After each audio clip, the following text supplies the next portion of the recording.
In this tutorial, I'll show you how to connect this Magic Keyboard from Apple to your Mac computer.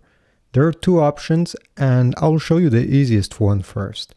So the easiest one involves getting a lightning cable. It's the exact one that came with the keyboard when you bought it. If not, it's the same cable that came with your iPhone. You'll need to connect this part into your Mac computer and the lightning part into your keyboard. The port is located exactly on the front of the keyboard, right here. So take this part and plug it there, and the other part inside of your computer. This is a USB hub, it can also work with one of these. Turn the keyboard on by flipping this switch that is located on the top right corner. You see, there's a green thing here. Should appear.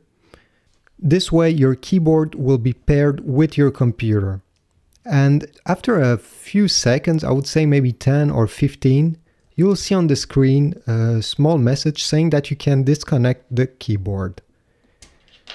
As long as your Bluetooth is turned on your computer, the keyboard can now be used without the cable, simply wirelessly. There's also another method that doesn't involve getting a cable.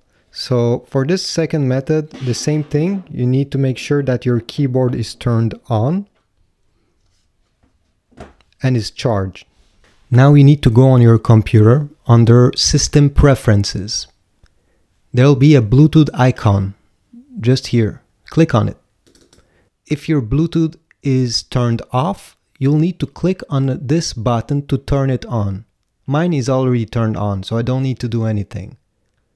The keyboard that you want to pair will appear right here on this list.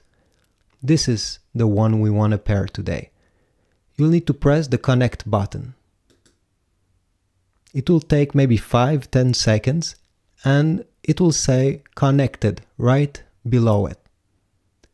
There will also be a battery icon showing you how much battery is left inside of your keyboard. Mine is full. So this is it. Now you can use your keyboard wirelessly without any problem.